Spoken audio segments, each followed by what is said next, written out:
మళ్ళీ అడ్వర్టైజ్మెంట్ గురించి మాట్లాడుకుంటే ఎంబీపీఎస్ జాయిన్ అవ్వాలి అనుకునే పేరెంట్స్కి కానివ్వండి, జాయిన్ చేయాలనుకునే పేరెంట్స్ స్టూడెంట్స్ అందరికీ తెలుసు దట్స్ అ బిగ్ గేమ్, ఎక్కువ మనీ ఇన్వెస్ట్ చేయాలి అని. But few consultancies are few members who promote them 15 to 20 lakhsలో కోర్స్ మొత్తం కూడా అయిపోతుంది, ఎంబీపీఎస్ అయిపోతుంది అని అంటారు. నిజంగా అంత తక్కువలో ఎంబీపీఎస్ అయిపోయే ఛాన్స్ ఉందా?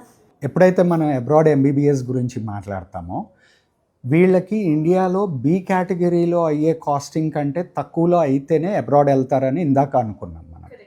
సో ఎప్పుడైతే తక్కువ కాస్ట్లో అబ్రాడ్ వెళ్ళాలి అని అనుకుంటారో ప్రతి పేరెంట్కి, లేకపోతే హ్యూమన్ సైకాలజీ ఏంటంటే ఒక ప్రోడక్ట్ ఆర్ సర్వీస్ మనకి తక్కువలో వచ్చేస్తుంది అని అంటే హ్యాపీ ఫీల్ అవుతాం, రైట్?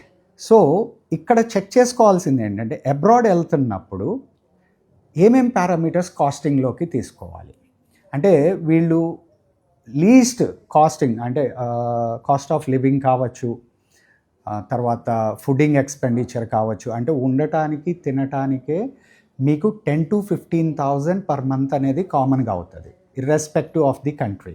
దీనికంటే ఎక్కువే అవుతుంది కానీ దీనికంటే తక్కువ అయ్యే కంట్రీస్ ఎక్కడా లేవు.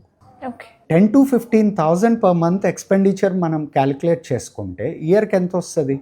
1.2 lakhs నుంచి 1.8 lakhs only for food and accommodation.